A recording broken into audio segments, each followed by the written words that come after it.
హల్లెలూయా. ఒక చిన్న పాట 128వ దావీదు కీర్తన పాటగా పాడుకున్న తర్వాత ఆయన వచ్చినటువంటి సత్యాన్ని కొద్ది నిమిషాల్లోనే 10 నిమిషాల్లోనే ముగించుకుందాం. 128వ దావీదు కీర్తన పాటగా పాడుకుందాం. యెహోవా యందు భయభక్తులు కలిగి, యెహోవా యందు భయభక్తులు కలిగి, ఆయన త్రోవలయందు నడచువారందరూ ధన్యులు, ఆయన త్రోవలయందు నడచువారందరూ ధన్యులు. యెహోవా యందు భయభక్తులు కలిగి, ఆయన త్రోవలయందు నడచువారందరూ ధన్యులు, ఆయన త్రోవలయందు నడచువారందరూ ధన్యులు. నిశ్చయముగా నీవు నీ చేతుల కష్టార్జితము అనుభవించెదవు, నిశ్చయముగా నీవు నీ చేతుల కష్టార్జితము అనుభవించెదవు. నీవు ధన్యుడవు, నీకు మేలు కలుగును, నీవు ధన్యుడవు, నీకు మేలు కలుగును. యెహోవా యందు భయభక్తులు కలిగి, ఆయన త్రోవలయందు నడచువారందరూ ధన్యులు, ఆయన త్రోవలయందు నడచువారందరూ ధన్యులు. నీలోగిట నీ భార్య ఫలించు ద్రాక్షవల్లి వలె నుండును, నీలోగిట నీ భార్య ఫలించు ద్రాక్షవల్లి వలె నుండును.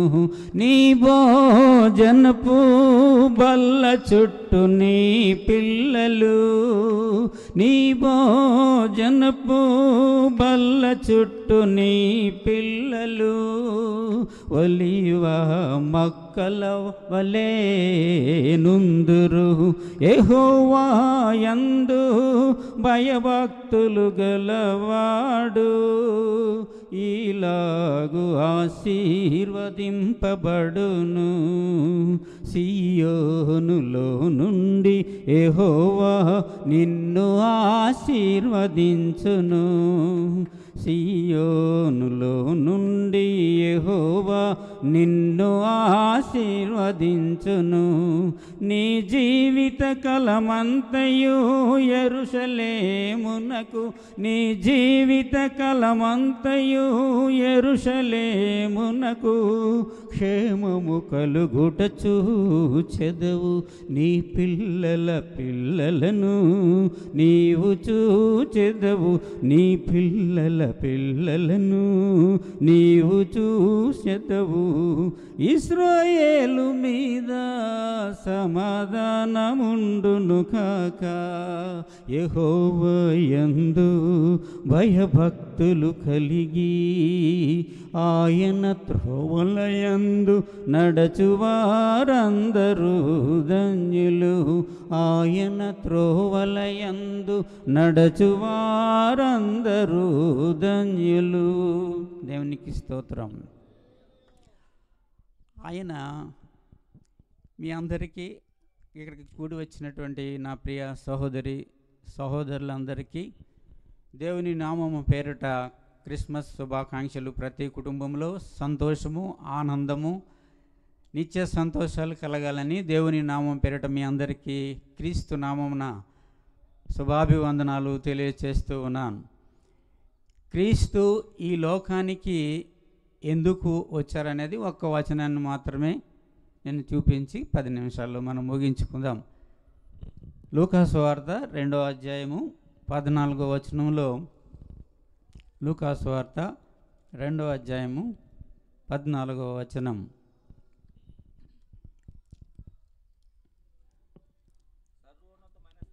సర్వోన్నతమైన స్థలములలో దేవునికి మహిమయు ఆయనకిష్టులైన మనుషులకు భూమి మీద సమాధానం కలుగునుగాక. అంటే ఆయన ఈ లోకానికి వచ్చింది మానవునికి దేవునికి ఉన్నటువంటి సంబంధము, సమాధాన సంబంధమైనటువంటి సంబంధము ఏదెను తోటలో విడిపోయింది.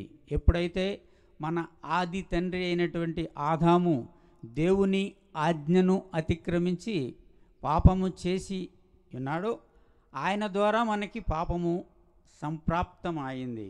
అంటే ఏ మనుషుడు ఏ భేదం లేదు, మనమందరం నేను పాపిని కాదు అని అనడానికి ఏ ఒక్కరు కూడా ఇక్కడ ప్రకటించే ప్రతి ఒక్కరు కూడా మనం రక్షించబడిన పాపులం. మనందరము పాపులమే, కానీ క్రీస్తు రక్తము చేత మనము కడగబడినటువంటి పాపులం. ఆయన రక్తముతో కడగబడిన తర్వాత మనం నీతిమంతులంగా తీర్చబడ్డాం. ఎందుకన్నట్లయితే ఈ యొక్క పునరుద్ధాన సమయంలో ఈ యొక్క ఆయన మన కొరకు వచ్చినటువంటి ఈ శుభ సందర్భంలో మనం తెలుసుకోవలసింది ఏమంటే, ఆయన ఆ సర్వోన్నతమైన స్థలములలో దేవునికి మహిమయు, ఆయనకి ఇష్టులైన మనుషులకు భూమి మీద సమాధానం.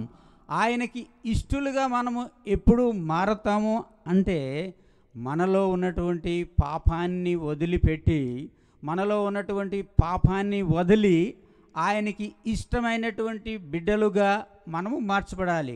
ఆయనకి ఇష్టమైన బిడ్డలుగా మనం ఎప్పుడు మార్చబడతాము అన్నట్లయితే, ఆయన చెప్పినటువంటి ఆజ్ఞ ప్రకారముగా మనము జీవించాలి. అంటే ఆయన ఏం చెప్పలేదు, మనల్ని ఏం కష్టపడి పని చేయమని ఏమీ అనట్లేదు. కానీ మీరు నా నామమందు విశ్వాసం ఉంచితే, ఆయన నామమందు అంటే ఆయనను మీరు నమ్ముకొనడం వలన ఈ లోక సంబంధమైన శరీర సంబంధమైన ఆశీర్వాదములతో పాటు నిత్యము యుగయుగములు ఆయనతో సంతోషించటానికి, నిత్య రాజ్యములో మనము సంతోషించటానికి ఆయన మనకి అధికారము అనుగ్రహించారు. యోహాను రాసిన సువార్త 1వ అధ్యాయము 12వ వచనంలో చూసినట్లయితే ఆ వచనం ఒకటి చదవండి బ్రదర్.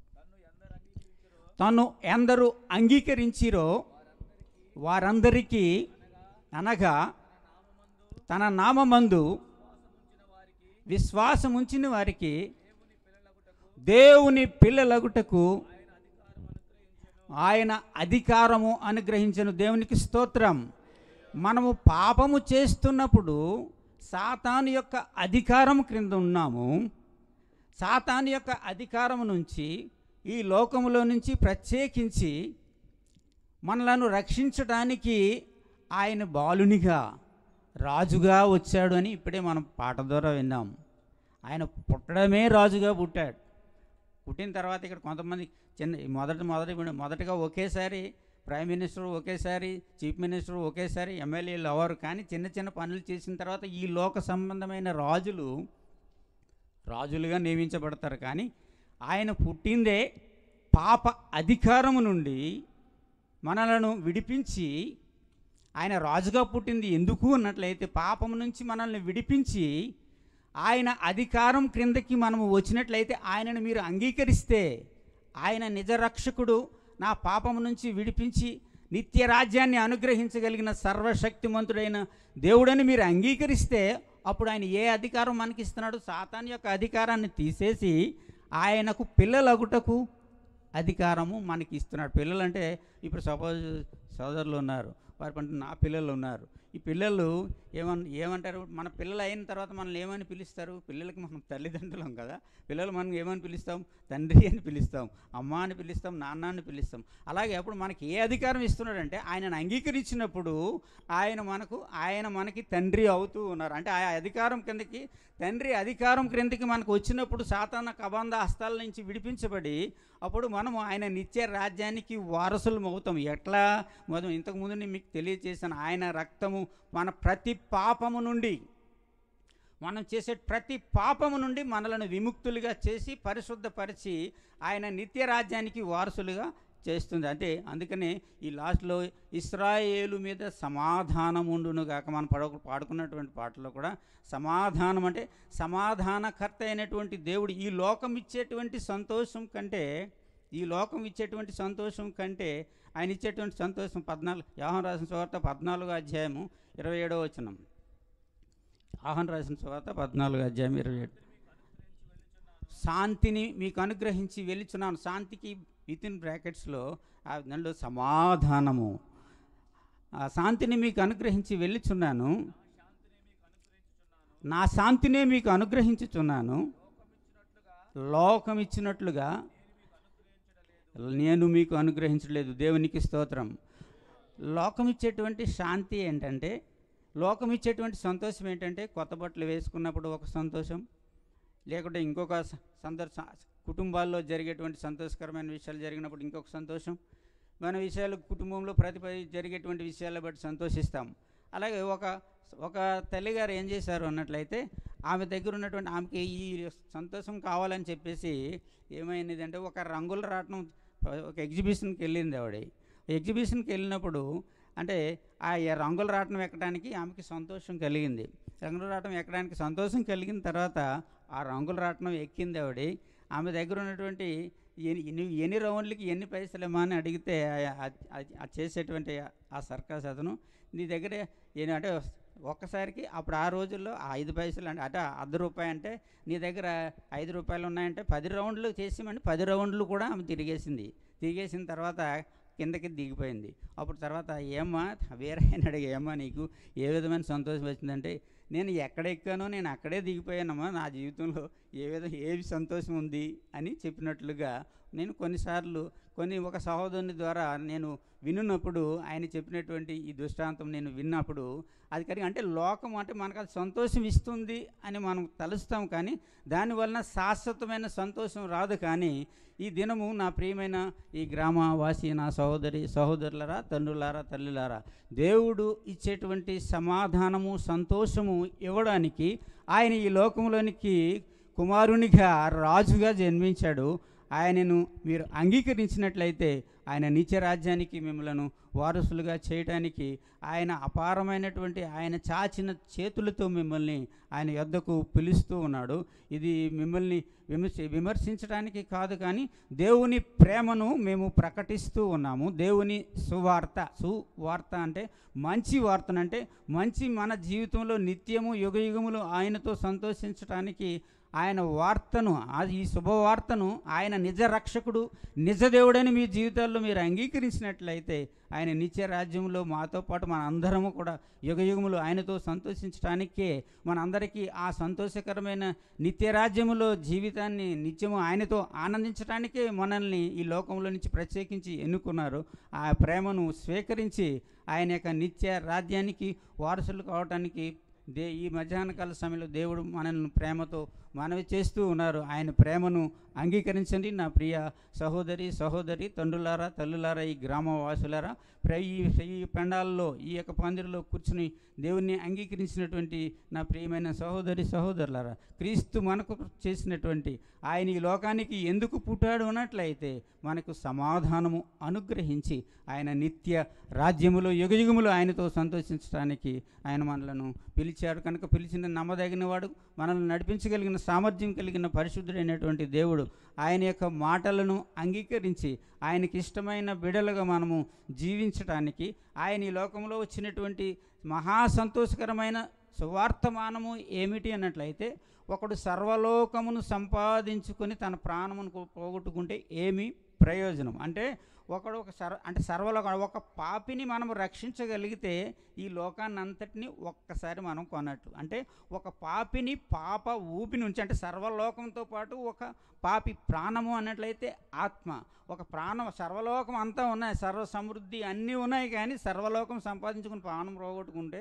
ఏమి ప్రయోజనము అన్నాడు. అంటే లోకంలో ఎన్ని ఉన్నా కూడా ఒక ఆత్మ రక్షించబడితే మనము సర్వలోకాన్ని ఒక్కసారి కొనటం. అంటే ఒక ఆత్మల కోసం. అందుకనే ఈ గ్రామంలో, ఈ చిన్ని గ్రామంలో మహిమ ప్రార్థన అనేటువంటి చిన్ని మందను ఆయన ఏర్పరిచింది.